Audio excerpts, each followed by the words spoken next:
어둠이 거친 차창으로 눈부신 햇살이 한 움큼 쏟아집니다. 밤새 흔들렸던 간이 침대에도 아침이 밝았습니다. 어젯밤 뉴델리역을 출발한 열차는 밤을 꼬박 새워 인도의 고도 바라나시 도착을 앞두고 있습니다.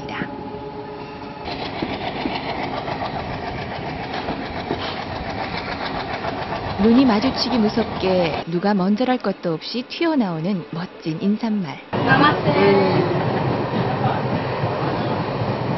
13시간 중에 잠은 3-4시간 잤을까? 그 나머지는 여러 가지 살아온 저것도 생각해보고. 하지만 기분이 좋습니다. 2600년 전 세상에서 가장 아름다운 청년이 걸었던 그 고행과 깨달음의 길. 그 길을 한 발 한 발 따라가는 멋진 여정이 이제 막 시작된 거니까요.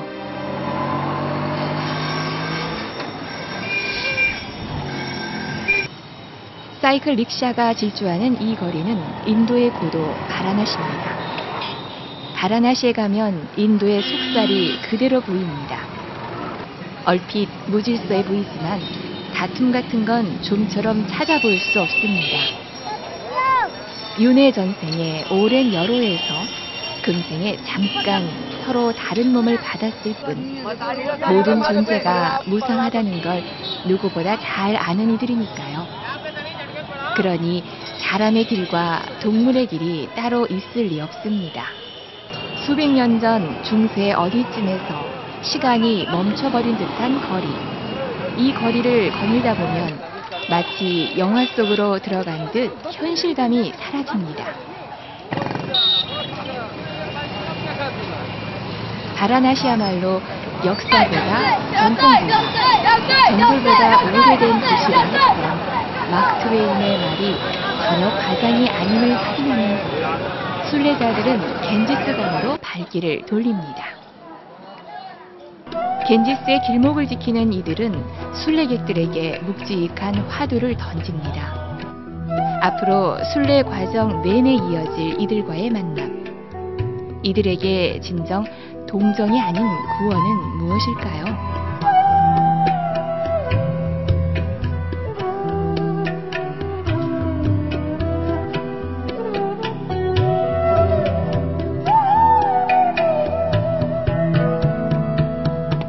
이제 겐지스를 만나볼 차례입니다. 겐지스는 평범한 강이 아닙니다. 인도 사람들은 겐지스를 강가라고 부르는데 어머니의 신이라는 뜻입니다.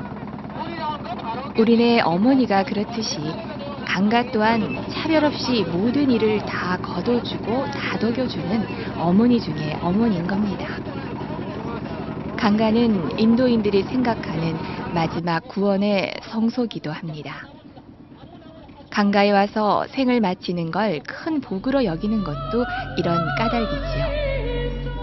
강변을 따라 늘어선 수십 곳의 다비장에서는 겐지스의 어머니 신으로부터 구원을 받은 복받은 영혼들이 쉴 새 없이 하늘로 피어오릅니다.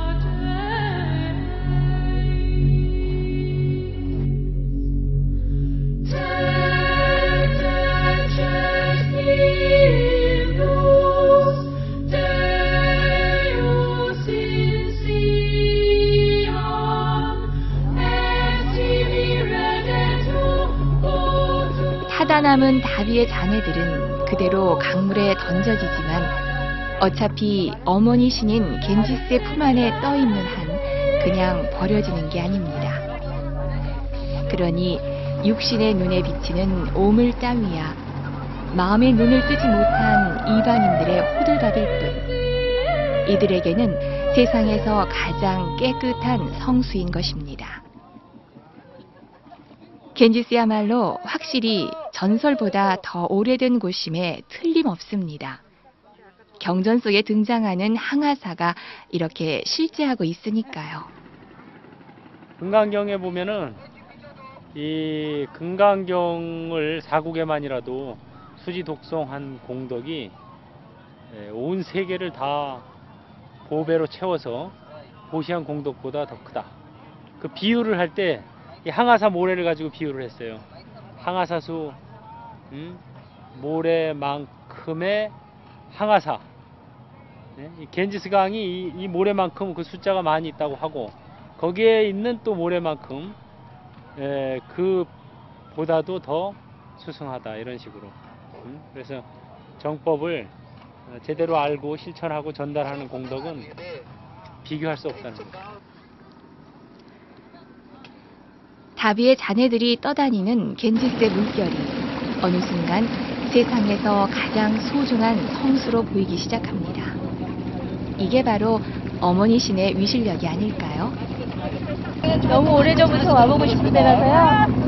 한번 겐지스강에 손을 넣어보고 싶었었어요. 수많은 정자들이 다녀가셔서 깨달음을 얻으셨고 그런데 와서 너무 영광이에요.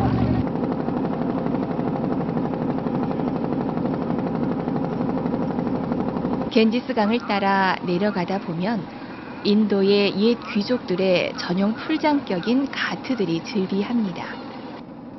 겐지스의 너른 품을 통째로 끌어들여 전용 풀장으로 꾸며낸 아이디어가 돋보입니다. 온 마음을 모아 간절하게 품어낸 소망 하나. 이제 신들의 어머니 품에 띄워보냅니다. 저문 강물에 영혼을 씻고 등불 밝히니 부디 모두가 이 강물처럼 오래오래 평화롭기를. 고맙다고요. 고맙다고. 감사한다고.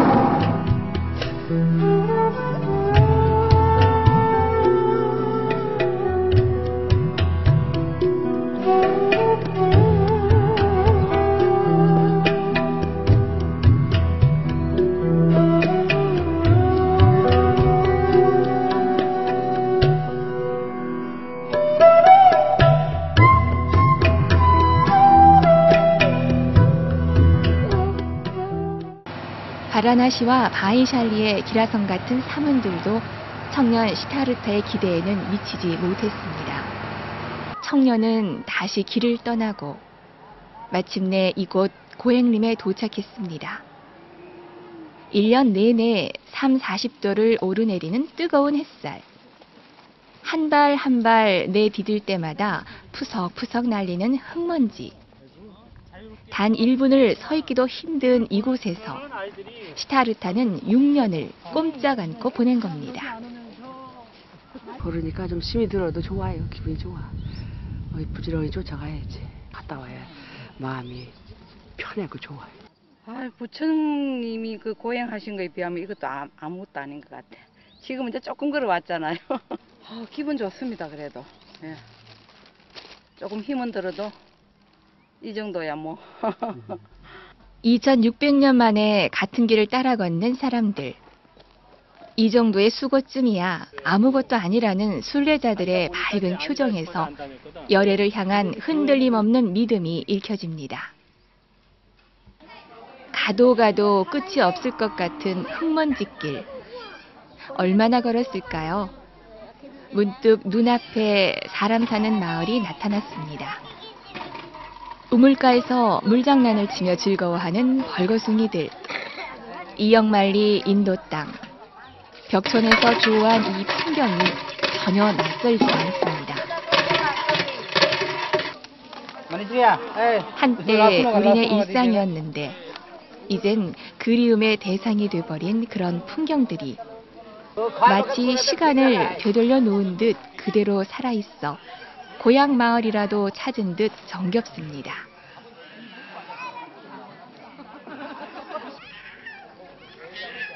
이 순간만큼은 고행길 체험 같은 건 잠시 잊고 소풍 나온 동네 안악들로 되돌아가 봅니다. 그냥 먹을만해요. 그냥 밀가루인데 속에 이렇게 약간 만두속 같은 게 들어있어요.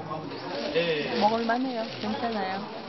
길에서 태어나. 길에서 태어나. 길에서 살다가. 길에서 살다가. 길에서 돌아가시다. 길에서 돌아가시다. 그래서 길도자를 써서 도인이라고 이제 다시 길을 나서야 할 시간이 됐습니다. 선생님같이. 어르스님의 구호를 따라가며 다들 잠시 흐트러진 마음을 다잡아 봅니다. 땡볕 아래 흙먼지 수북한 고행길이지만 시선을 사로잡는 소박한 풍경들이 곳곳에 자리하고 있어 절대 지루함을 느낄 틈이 없습니다. 길에서 만난 전통 농촌 마을입니다. 풀잎으로 얹은 지붕과 흙으로 쌓은 담벼락이 옛날 우리네 농촌 마을과 크게 다르지 않습니다.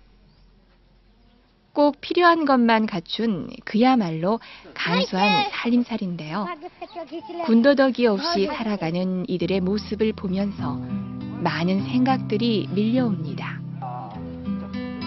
우리는 필요 이상으로 너무 많이 갖고 사는 건 아닌지, 결국 자연을 죽이고 그러면서 우리 스스로의 생명까지 옥죄는 어리석음에 빠져 사는 건 아닌지. 2600년 전 붓다의 존재가 우리를 인도로 이끌었지만 오늘의 인도는 우리에게 또 다른 삶의 길을 깨우쳐 줍니다. 인도에 가면 내가 배워온 세상의 허위가 그대로 드러납니다. 리트머스 시험지처럼.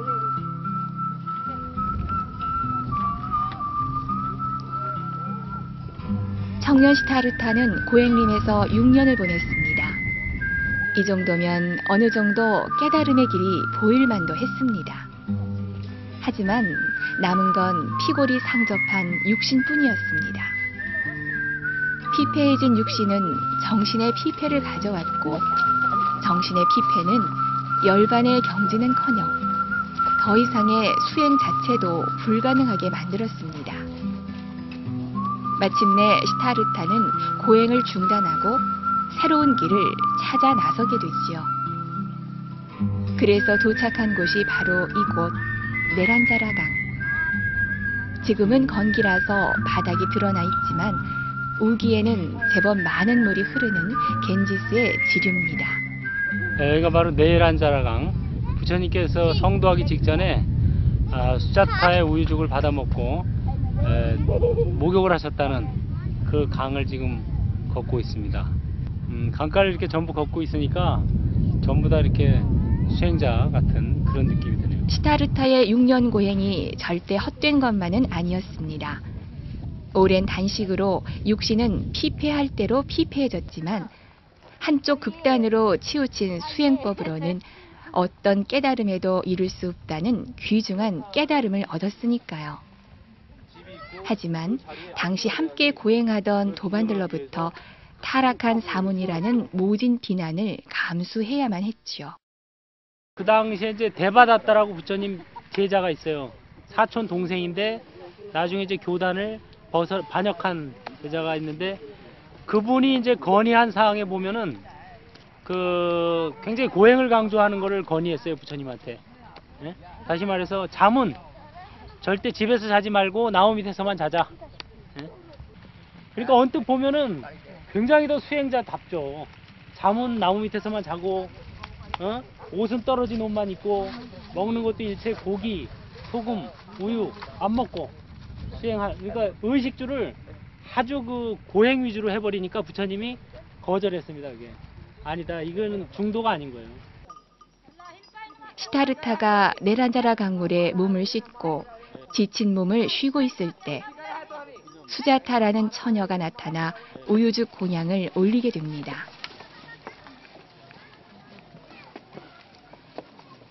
오랜 단식으로 생명이 꺼져가는 상황에서 수자타의 우유죽 한 그릇은 말 그대로 생명의 원천이나 다름없었죠. 그러니 수자타는 불법을 따르는 우리 모두에게 생명의 원천을 제공한 은인 중에 은인인 셈입니다. 시타르타를 구해낸 수자타의 아름다운 전설을 간직한 우르벨라 마을은 여전히 평화로운 농촌이었습니다. 부처님께 최초의 공양을 올린 수자타 살던 집이랍니다. 근데 집터인데 집터에다가 아쇼카 대왕 시절에 이렇게 큰 대탑을 세워가지고 수자타가 그 공양한 공덕을 기리기 위해서 저렇게 큰 탑을 세웠다. 수자타에게서 우유죽 공양을 받고 기력을 회복한 시타르타는 최후의 선정에 들기 위한 적당한 장소를 찾아갑니다. 그곳이 바로 전 정각산이지요. 이 길을 걷던 시타르타는 어떤 마음이었을까요? 아마도 몸도 마음도 아주 가볍지 않았을까요? 방금 고행길 행군을 끝낸 이 순례객들처럼 말이지요.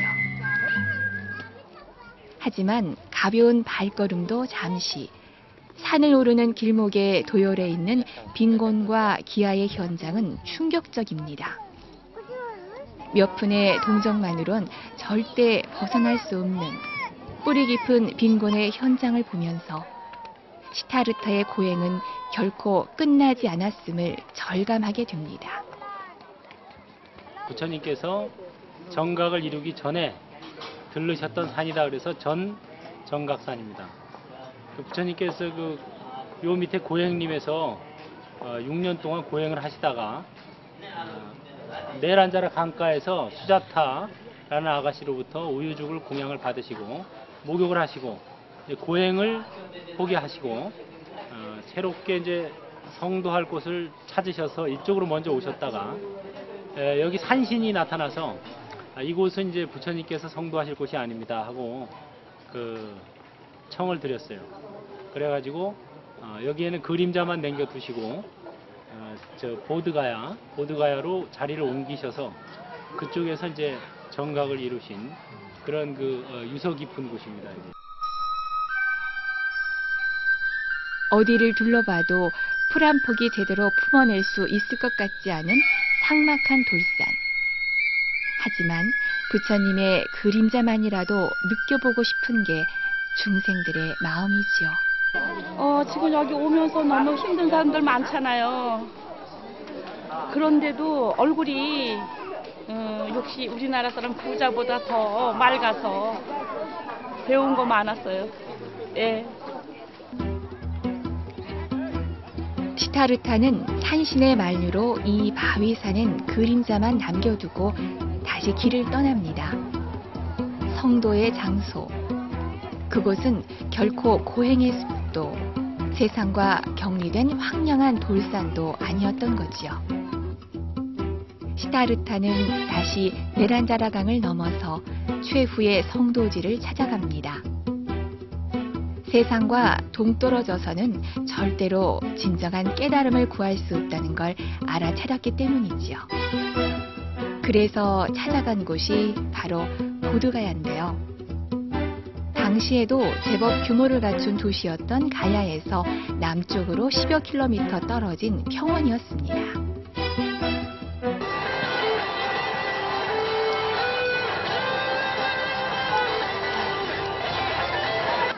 시타르타가 마침내 깨달음을 얻어 붓자가 된 성불의 땅 보드가야. 도열한 좌판 상인들의 호객 소리가 시장판을 방불케 하지만 그래도 순례객들의 발길은 끊이지 않습니다. 이곳에선 반드시 신발을 벗고 들어가야 합니다.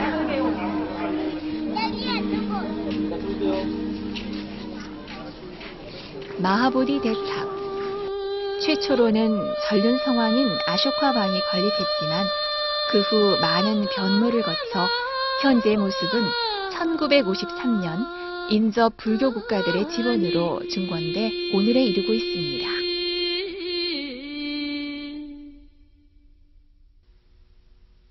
대탑 안에는 아담한 법당이 마련되어 있는데요. 이곳에는 남방불교 양식인 황금불상이 자리하고 있습니다. 성불 당시 35살이었던 젊은 붓자를 형상화한 것인데 깨달음을 성취한 설렘과 함께 전법의 의지가 잘 표현된 불상으로 유명합니다.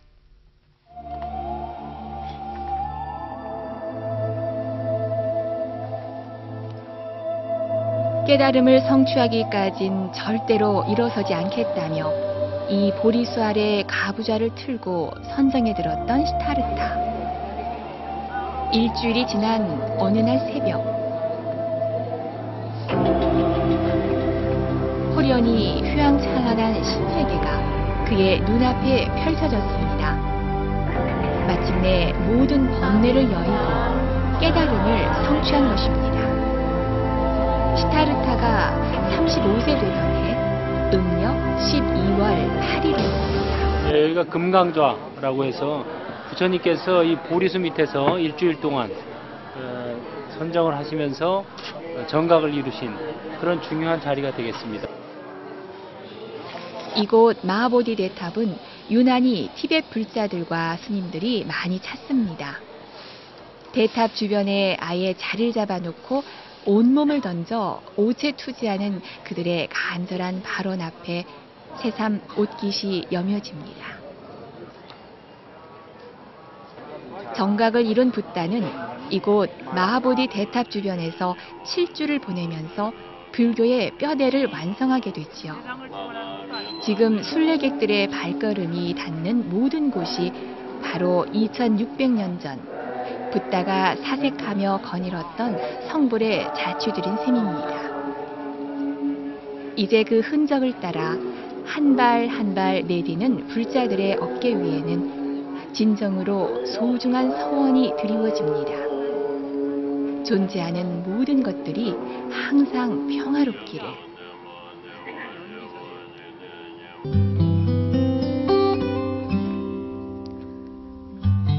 볼가야에서 위대한 정각을 이룬 붓다는 곧장 사르나트의 녹야원으로 향합니다. 얼마 전까지 고행을 함께 했던 5 도반들이 그곳에 머물고 있었기 때문이죠. 비록 고행을 중단한 시타르타를 비난하며 떠났던 그들이지만 다시 만난 옛 도반에게 어떤 일이 있었는지 그들은 바로 알아보고 제자를 자청했습니다.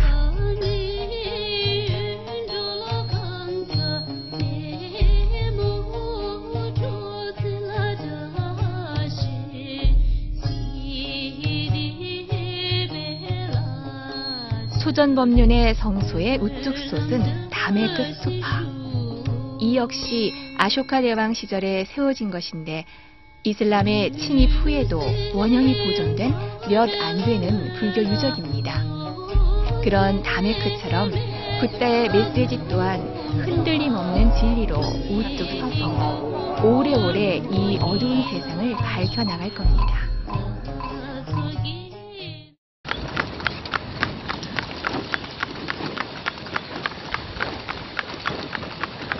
퉁가라 불리는 마차를 타고 향하는 곳은 불교 사상 최초의 가람인 중림정사.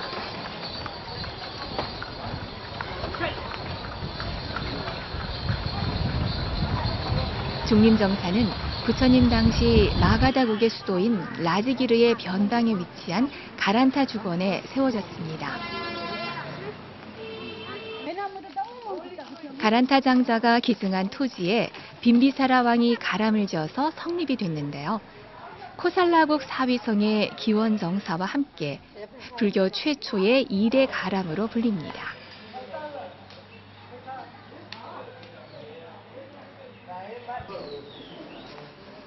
대나무들만 무성한 이곳에 근래 들어 작은 법당이 개설돼 옛 성자의 흔적이 아쉬운 불자들의 마음을 달래줍니다.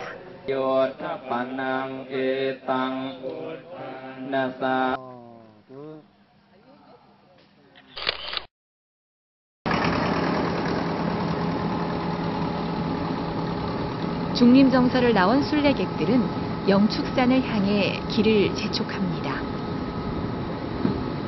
양산에 있는 영축산의 원적지쯤 되는 원조 영축산인 만큼 규모가 웅장하리라 생각했지만 실제로는 경사가 완만한 들산이었습니다. 하지만 빠듯한 순례 일정은 여유로운 등산을 허락하지 않았습니다.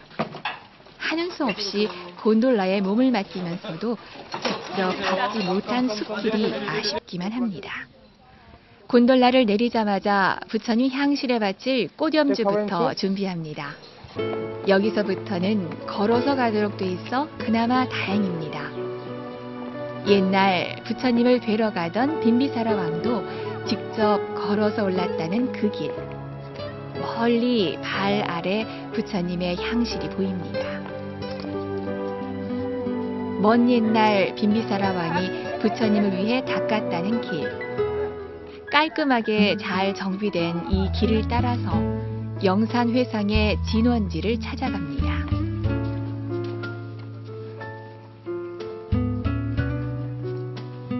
부처님 향실을 향해 오르다 보면 먼저 안한다 석굴을 지나게 됩니다. 부처님을 가장 가까이서 시봉했던 제1제자 안한다 존자의 수행굴인데요. 진정한 불제자로 거듭나고자 먼 길을 찾아온 순례자들에게 더욱 특별한 의미로 다가옵니다.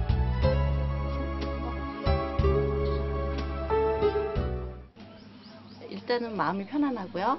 그리고 부처님 제자분이시라서 그런지 저도 부처님 제자가 된 기분입니다. 10대 제자가 된 기분입니다. 안한다 석굴을 지나 만나게 되는 이 석굴은 사리불 수행굴입니다. 반야심경의 주인공인 사리불 존재의 수행처인 만큼 순례자는 사리불의 원력에 의지해 간절한 발언을 남깁니다. 첫째는 이제 온 가족이 편안하도록 해주십시오 하는 거고, 다음에는 이제 이 좋은 교육을 잘 받고 무사히 건강하게 갈 수 있도록 도와주시오. 자, 독수리 한 마리 보세요. 독수리. 자, 2마리. 아, 이게 독수리요? 입 벌린 독수리. 급경사 계단을 오르자 돌연 허공을 응시하고 있는 거대한 독수리 한 마리가 시선을 붙듭니다. 바로 위에 부처님 향실을 위호하는 호법신장인 셈이지요. 마침내 정상에 도착했습니다.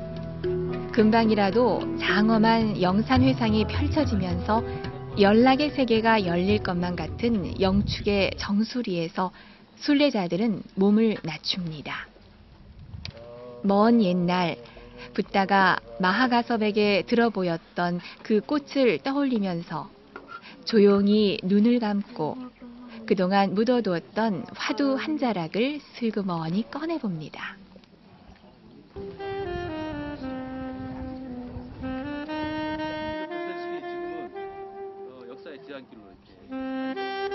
예, 이곳은 왕사성 안에 영취산 또는 영축산이라고도 하죠. 우리가 그 서가모니 부처님 정근을 할 때 나무 영산불멸 하는 바로 그 영산이 바로 이곳입니다. 그래서 이곳에서 부처님께서 그 유명한 법화경을 설하신 그런 아주 소중한 장소가 되겠습니다. 연기가 서려 있고, 그래서 법화경에 누구나 다 부처님이 앞으로 된다는 그런 그 메시지를 발표하신 중대한 성지가 되겠습니다. 분다리카 수드라. 나무 삿다르마. 나무 삿다르마 푼다리카 수트라 묘법 연화경. 그 진리의 말씀에 귀합니다. 어려운 불법을 우리는 만났습니다.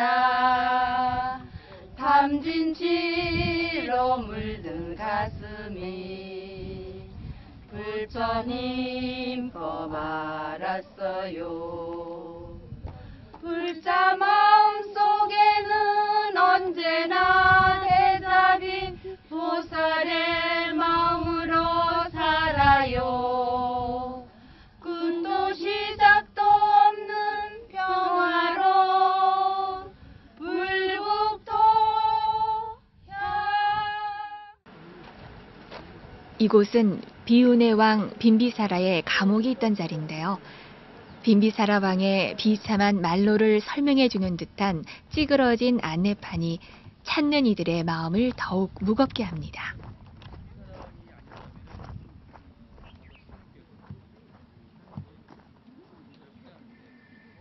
제안을 합니다. 그러지 말고 고행하러 가지 말고 여기서 나와 같이 이 왕국을 다스리자. 내가 이 왕국의 반이라도 띄워주겠다. 이런 이제 얘기를 하죠. 그때 이제 시다르타 태자가, 그때는 부처님이 되기 전이니까 고타마 시다르타라고 하는데, 시다르타 태자가 제가 원하는 것은 당신이 줄 수 없습니다. 그래요. 제가 원하는 것은 부귀와 명예, 권력 이런 게 아니고 생사해탈이라. 마가다국의 왕으로서 부처님의 충실한 후원자였던 빈비사라. 하지만 그의 말로는 세속의 영화와는 거리가 멀었습니다. 권자의 눈이 먼 아들에게 왕위를 찬탈당하고 영축산이 바라다 보이는 이곳 감옥에 갇혀 최후를 맞고야 말았습니다.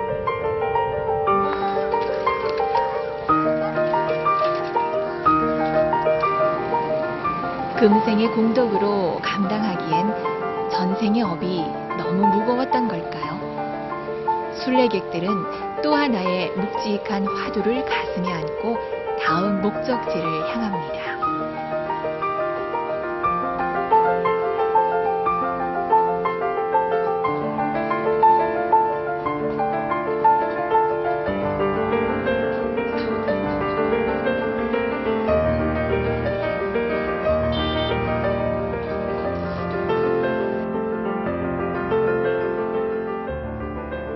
아난다가 성도지 보드가야에서 묘목을 이식해 심었다고 전해지는 아난다 보리수가 기본정사의 길목을 지키고 서 있습니다. 사방이 트인 널따란 평원에 승방의 흔적들이 즐비합니다. 옛 코살라국의 수도인 슈라바스티, 한자 음역인 사위성이란 이름으로 더 익숙한 이곳은 부처님이 가장 오래 머물렀던 가람 기원정사가 있던 자리입니다. 이곳 향시를 중심으로 남북이 457m, 동서가 152m에 달한다고 하니 부처님 당시 이곳 정사의 규모를 미루어 짐작할 수 있습니다. 이곳은 바로 그 기원정사입니다. 부처님께서 21회의 하항거를 나셨다고 하는 곳이고 기수극고독원이라고도 하죠. 기타 태자가 나무를 기증하고 극고독장자가 이 정원을 기증한 곳이 되겠습니다. 부처님께서 이곳에서 특히 금강경과 능엄경 이런 주요 경전들을 설하신 곳이 되겠고 또 이곳에 계시면서 많은 그 제자들과 여러 가지 외도들과 또 담론을 나누신 그런 곳으로 유명한 곳입니다. 이 부분이 이 지역이 가장 좋은 거예요, 그 당시에. 그래서 여기를 수다타 장자와 코살라국 기타 태제의 원력이 결합돼 이뤄진 기원정사는 초기 불교 교단 형성의 주춧돌 구실을 톡톡히 해냈습니다. 특히 금강경이 설해진 역사적인 장소인 만큼 이곳에서 독송하는 금강경은 그 울림이 특별하게 와닿습니다.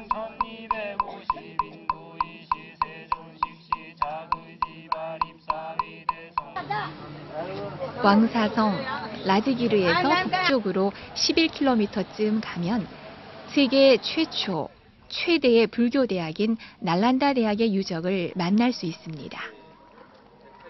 5세기경 굽타 왕조 때 문을 열어 1199년 무슬림의 침입으로 파괴될 때까지 700여 년 동안 수많은 불교 석학을 길러낸 진리의 샘터 날란다 대학인데요. 날란다는 건축학적으로도 빼어난 수작입니다. 기하학적으로 완벽하게 배치된 건물 내부의 설계는 현대 건축 기술로도 도달하기 쉽지 않은 수준이라고 하지요.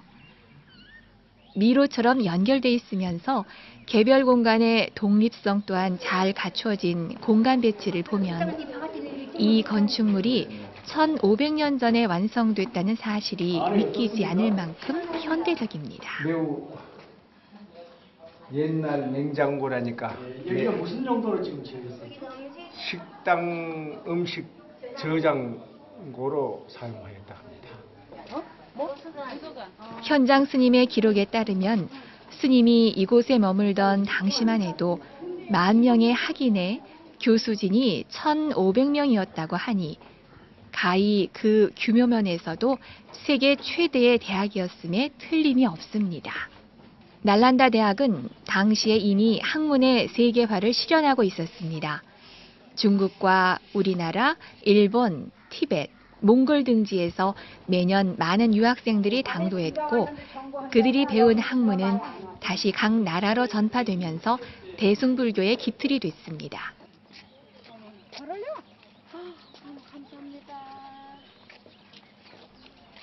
하지만 폐허로 변한 날란다의 유적들은 존재의 무상함을 다시 한번 일깨워주는 아픈 가르침이기도 하지요.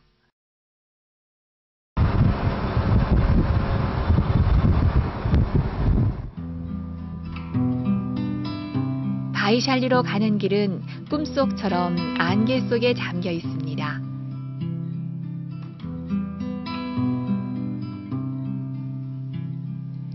시타르타는 이곳에서 여러 사문들을 만나 높은 선정을 체험하면서 수행자로 거듭나게 되는데요. 이 모든 사실을 우리에게 알려준 1등 공신, 바로 아쇼카 대왕이 세운 석주입니다. 아쇼카 석주로 인해서 우리는 인간 붓다의 실존을 확인할 수 있고 누구나 수행을 통해 깨달음에 이를 수 있다는 확고한 믿음을 가질 수 있으니 아쇼카야말로 불교의 은인인 셈이지요.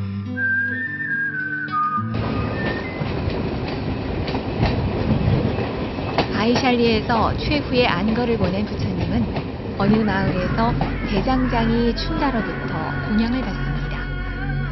하지만 춘다가 올린 음식으로 인해 중병을 얻은 부처님은 끝내 회복하지 못한 채 죽음에 이르게 됩니다. 붓다의 자취를 따라온 여정은 이제 열반의 땅 쿠시나가르로 향합니다.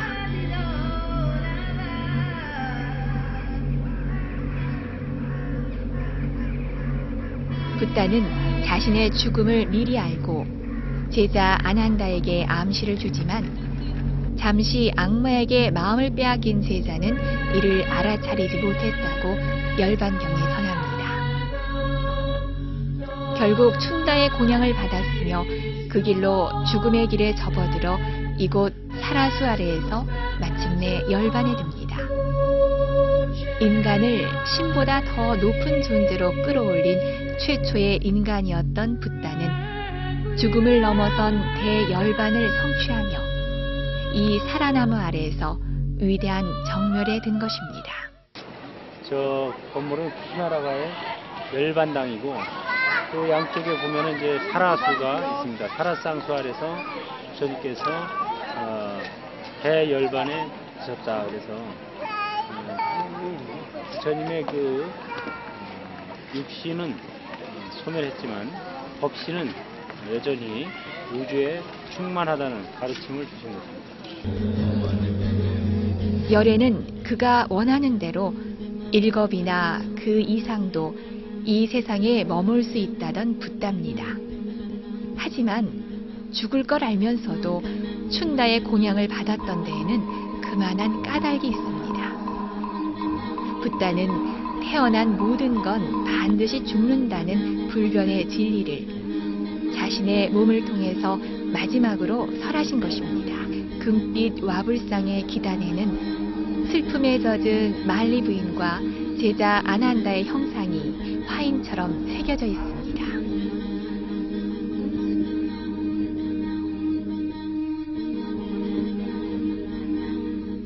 부처님의 법구를 답의했던 라마부하르 다비장.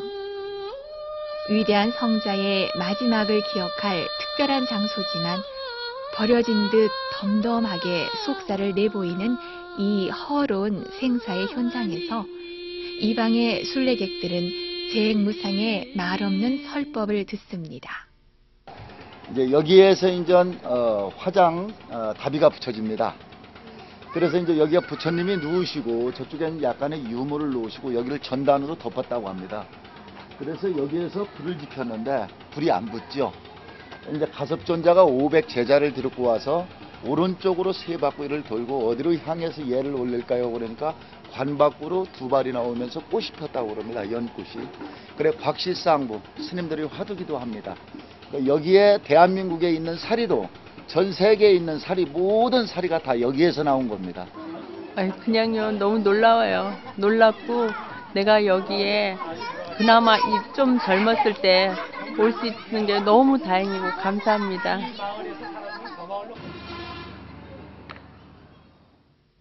부처님의 열반 후 주변 7나라의 왕들이 서로 부처님 사리를 차지하고자 전쟁 직전까지 이르렀을 정도였다고 하니 당시 부처님의 존재가 어느 정도였는지 짐작케 합니다.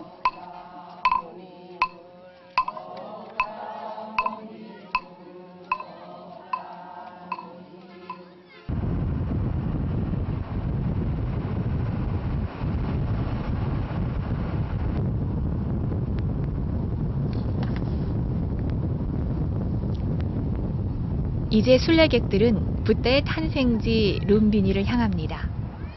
룸비니는 인도의 국경을 넘어 네팔 땅에 있습니다. 간단한 수속이 끝나자 사람이 줄을 당겨 바리케이트를 걷어올립니다. 국경을 통과하는 일이 가정집 대문 드나드는 것만큼 간단합니다.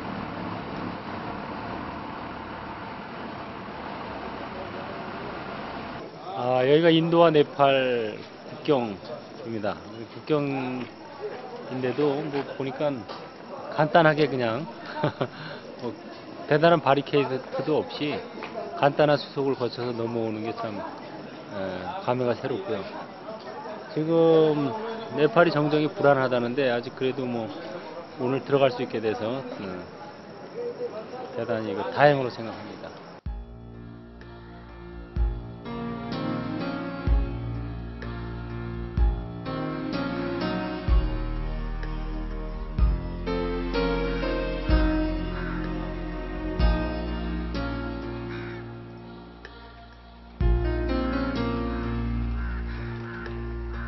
룸비니의 아침이 밝았습니다. 룸비니를 안내하는 이정표는 세계 평화의 원천이라는 설명을 붙였습니다.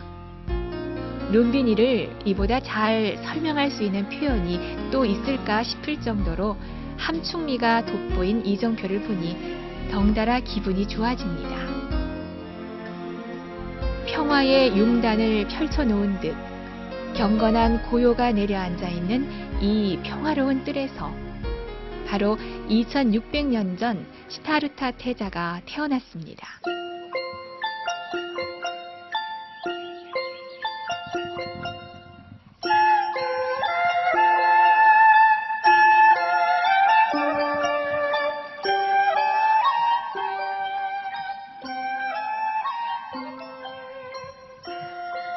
붓다를 낳아준 위대한 어머니 마야대비 부인을 기리기 위해서 조성된 마야대비 사원. 아기 부처가 탄생한 그 자리에 사원을 지어 올린 것으로 이곳에서 발굴한 탄생 관련 유적을 그대로 보존하고 있습니다.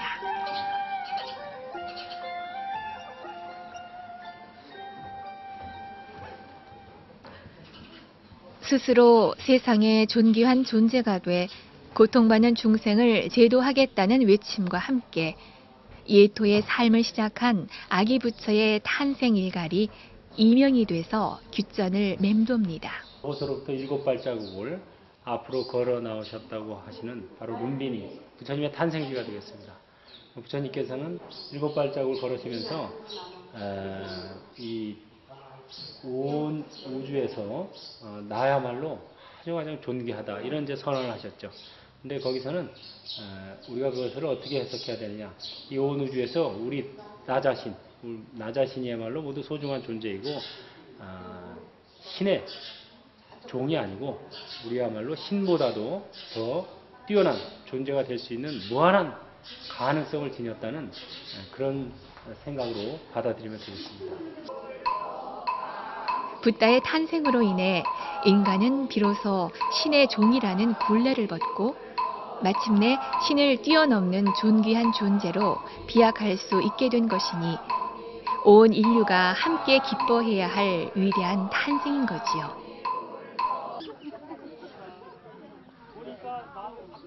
아쇼카 왕은 붓다의 탄생지인 이곳에 석주를 세우고 룸비니 마을에 한해서 세금을 깎아주는 특혜까지 선사했다고 하니 전륜 성왕의 해안과 공덕에 절로 고개가 숙여집니다.